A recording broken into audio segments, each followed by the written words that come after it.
HP 5-6 jutaan lagi rame banget nih, astaga, dari awal tahun 2024 ya. Dari yang Xiaomi dulu nih ngerilis Redmi termahalnya, yaitu Redmi Note 13 Pro Plus. Samsung juga ngerilis yang Galaxy A55 dan Vivo di V30-nya. Sesuai dengan permintaan kalian, di video review buat Vivo V30 sebelumnya, Bang, compare dong HP-nya dengan HP 6 jutaan lainnya supaya kita tahu mana nih HP yang terbaik. Oke, siap. Di video ini kita bakal adu ketiga HP-nya buat cari tahu mana nih HP harga 6 jutaan terbaik saat ini. Kita langsung masuk aja ke videonya. Let's go.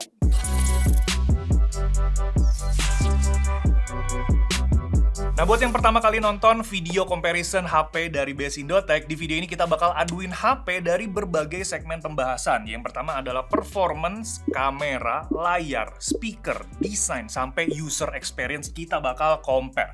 Nah, biar nggak bias nih, di sini kita bakal kasih penilaian juga. Jadi per segmen itu gue kasih nilai 1-10.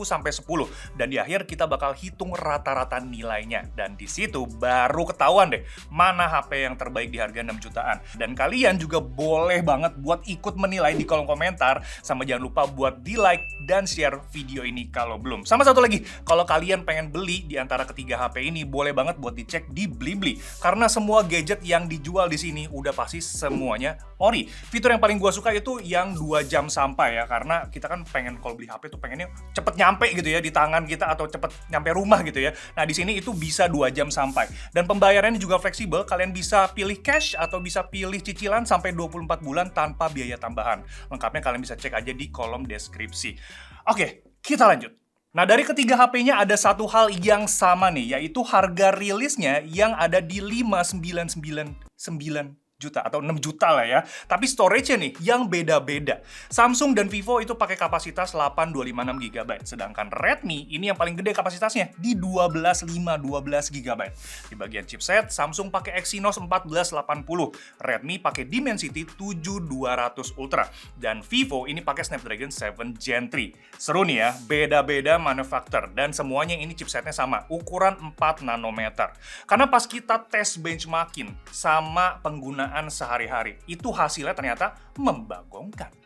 Pertama kita tes Antutu 10. Vivo dan Redmi ini dapat skor yang 11-12 di 790 ribuan. Vivo ini menang dari segi grafisnya, sedangkan Redmi pakai memori yang lebih kencang di UFS 3.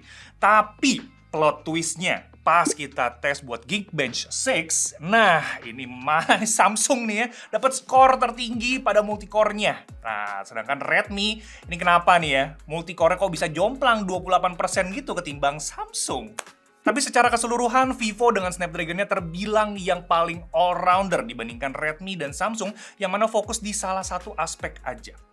Nah, buat daily usage, kita tes speed atau kita adu cepet ya ketiga HP-nya dengan total 10 aplikasi dari yang ringan sampai yang berat. Di awal ketiganya sama-sama lancar, buka aplikasi phone, galeri, kamera, dan files. Tapi pas kita buka Chrome, Vivo yang masuk terakhir nih. Lanjut buka Instagram, Samsung masuk duluan, dan TikTok, Redmi sama Vivo yang saling kejar-kejaran.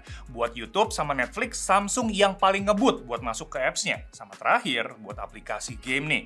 Samsung sama Redmi kelihatan kayak sama-sama kenceng, tapi yang masuk ke login screen duluan itu ternyata Redmi. Mantap. Kita tes buka ulang aplikasinya dari recent app. Ini ketiga HP-nya aman ya, nggak ada load ulang aplikasinya lagi. Jadi buat buka-buka apps harian itu Samsung nih yang paling ngebut. Tapi gimana buat gamingnya? Kita lanjutin aja, abis load apps One Punch Man World tadi, sekarang kita mainin gamenya.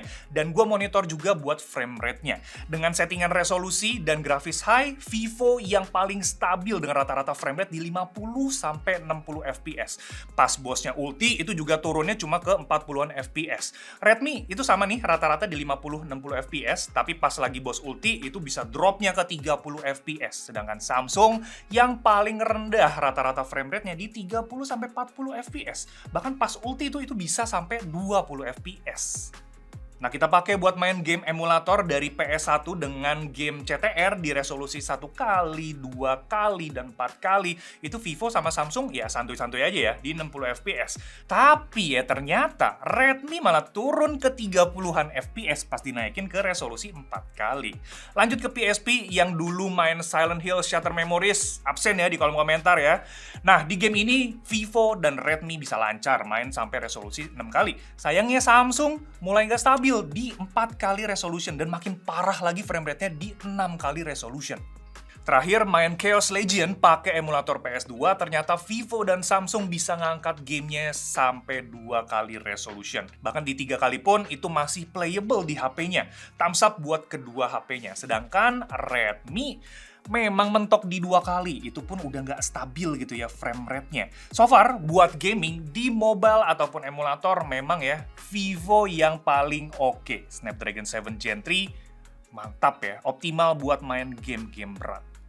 Oh iya, satu lagi, tes video rendering dengan CapCut pakai footage video 1080p 1 menit aja. Samsung paling ngebut cuy, di 18 detik aja, disusul sama Vivo ini di 27 detik, dan Redmi paling lama memang ya, di 41 detik. Selama adu performance, kita juga cek temperatur body dari ketiga HP-nya, dan Vivo memang yang paling adem di 37-38 derajat. Samsung sendiri ini 39-40, Redmi di 41-42 derajat.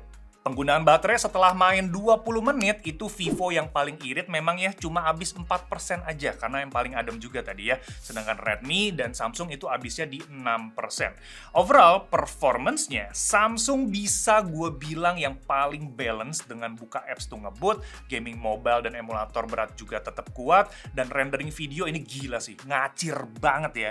Vivo sendiri ini kasih performance gaming yang terbaik, so far paling smooth ya gamingnya ini di Vivo memang ya. Buat Redmi sendiri ini oke lah buat kita main game mobile, tapi soal gonta-ganti apps harian sama rendering video ini nggak sekencang 2 HP lainnya. Buat performance Samsung layak sih, dikasih 8,5, sedangkan Vivo gue kasih 8 dan Redmi 7. Kamera ketiga HP-nya juga beragam nih. Redmi itu ngandelin sensor gede di 200 megapiksel, sedangkan Vivo dan Samsung pakai sensor 50 megapiksel. Uniknya, cuma Vivo aja nih yang paling sedikit lensanya.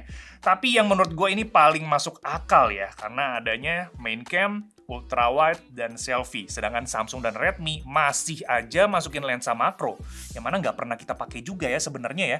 Anyway, ini adalah hasil foto dari ketiga HP-nya. Pertama, langsung ke foto close up yang gue ambil pakai digital zoom 2 kali, kondisinya indoor dan lumayan remang nih ya. Samsung paling eye-catching memang dengan warna yang paling kontras. Cat biru mobilnya itu pekat dan remang-remang di background juga dapet banget. Pakai main cam-nya di area yang sama, gua motret LED box ini tuh kamera Vivo bisa nangkep dynamic range yang paling luas. Detail di radio itu masih jelas dan lampu LED-nya juga teredam dengan baik. Pindah ke area outdoor, ini gue coba buat portrait mode-nya. Ini HP-nya gue oper ke cewek gue dan fotoin gue sendiri di tangga tuh ya. Dan potongan blur di Vivo ini ternyata rapi loh. Soalnya Redmi sama Samsung ini nggak konsisten gitu ya blurnya ya. Khususnya di railing tangga sama daun di kiri atas itu. Tapi skin tone ini paling akurat memang di Samsung ya. Pas motret makanan pun yang bikin ngiler sih sebenarnya ini hasil fotonya Vivo. Tapi white balance-nya tuh warm banget cuy. Sedangkan Samsung yang paling pas menurut gua. Warnanya lebih natural tapi tetap satenya ini bikin ngiler.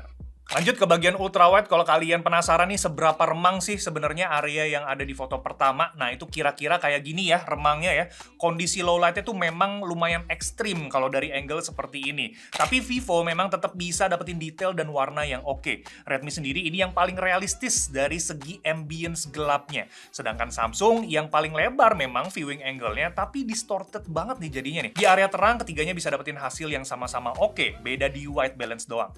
Buat kamera depannya, gue pakai buat wifi di kawasan indoor dan Vivo bisa dapetin hasil foto yang paling detail sama paling lebar juga nih. Sedangkan skin tone yang lebih natural itu di Samsung dan Redmi. Oke guys, ini adalah contoh perekaman video dan suara menggunakan Redmi Note 13 Pro Plus, Galaxy A55 dan Vivo V30. Ini gue pakai resolusi di yang paling tertinggi ya, 4K 30 fps. Dan ketiganya udah ada optical image stabilization, cuman yang Vivo ini memang secara default dia ada pilihan kayak standar stabilizationnya gitu yang nyala otomatis. Kalau di off-in itu jadi shaky banget. Kita coba ke indoor ya. pergantian exposure-nya gimana. Oke. Dan buat stabilisasinya sendiri dan detailnya sendiri, mana yang paling kalian suka? Sekarang kita cek buat selfie-nya yuk. Nah, ini adalah perekaman untuk selfie-nya ya. Ini gua record agak beda posisi karena ya harus sejajar tiga-tiganya kayak gini. Resolusi buat yang Vivo V30 itu ada di 4K 30 sama juga dengan Samsung ya. Tapi Redmi ini yang paling kecil sendiri resolusinya di 1080. Dan kalau misalkan kita ajak jalan di outdoor kayak gini, skin tone beda banget di antara ketiganya. Tapi gimana menurut kalian soal kualitas video dan suara menggunakan ketiga HP ini? Tulisin di kolom komentar. Overall, gue happy sama foto-fotonya Vivo dan Samsung. Keduanya ini bisa dapetin hasil jepretan yang oke di kondisi low light sekalipun. Nilai plus juga nih buat Vivo yang kasih pilihan portrait 2 kali digital zoom. Berasa lebih deket aja gitu sama subjeknya, dan potongan blurnya juga rapi. Sedangkan Redmi ya perlu di-upgrade lagi ya, di-update lagi buat after processing fotonya. Beberapa hasil fotonya soalnya kayak makanan atau close up itu berasa pucat aja gitu ya. Sama selfie video, itu juga harus dikasih resolusi 4K. Please, biar setara dengan dua HP lainnya. Di segmen kamera, Vivo gua kasih 8,5, Samsung di 8, dan Redmi di 6. Kita lanjut ke bagian layar. Saat HP-HP flagship itu udah mulai layarnya flat, nah HP-HP harga 5-6 jutaan nih jadi lengkung-lengkung.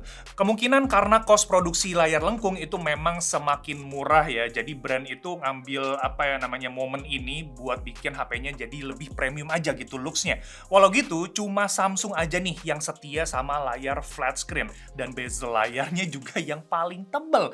Jadi dari segi ukuran dan resolusi sebenarnya Samsung yang paling kecil di 6,6 inci resolusi Full HD+, panelnya itu Super AMOLED. Sedangkan Vivo itu paling gede di 6,78 inci, curved screen resolusi 1,5K AMOLED, dan Redmi itu di 6,67 inci, curved screen juga di resolusi yang sama, 1,5K AMOLED. Tapi menurut gua layar Vivo nih yang paling oke. Scrolling sosmed itu smooth, pakai buat nonton trailer Kung Fu Panda 4 nih, itu juga detail animasinya tajam, warna vibrantnya juga pas gitu ya, nggak kayak di Redmi.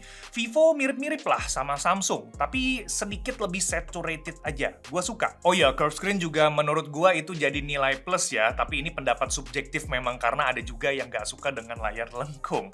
Nah, pas nonton tadi itu di Redmi ternyata ada proses sharpening juga nih, kalau kalian perhatiin lebih dekat pas kita nonton video.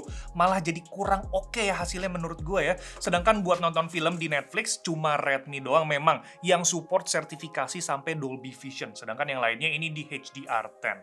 Jadi di bagian layar gua kasih 8 buat Vivo, 7,5 buat Samsung, dan Redmi di 6,5. Kalau visual bagus, audionya juga seharusnya mendukung ya. Sayangnya memang Vivo masih pakai mono speaker nih ya. Kenapa ya? Sedangkan Samsung dan Redmi itu udah stereo. Pas setel musik, Samsung yang paling jos kualitas suaranya. Vokalnya jernih, musiknya berasa luas gitu ya, dan bassnya juga lumayan nampol. Sedangkan treble Redmi terlalu tinggi ya.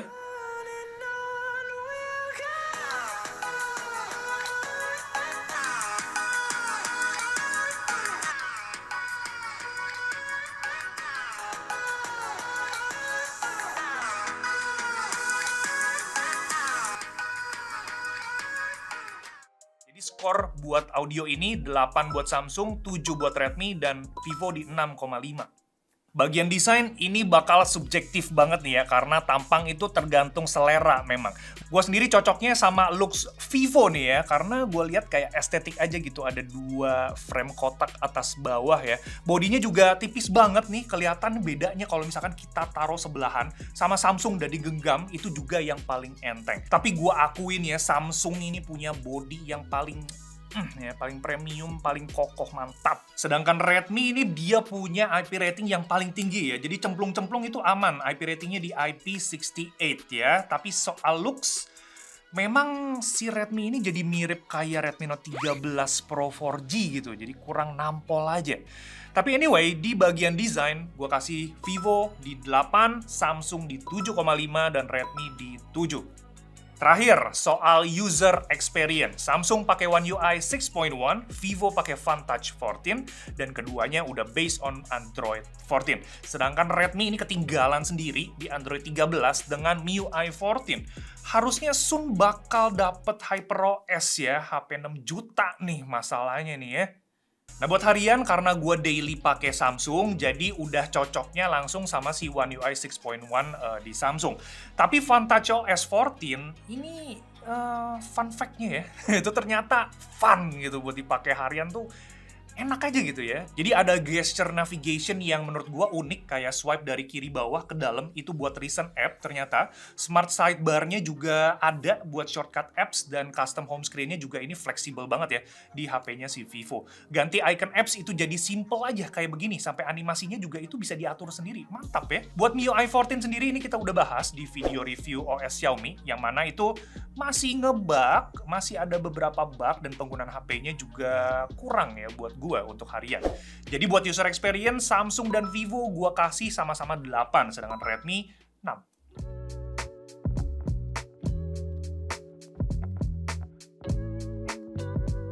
Oke, karena semua segmen udah ke-cover, sekarang kita hitung rata-rata nilai ketiga HP-nya.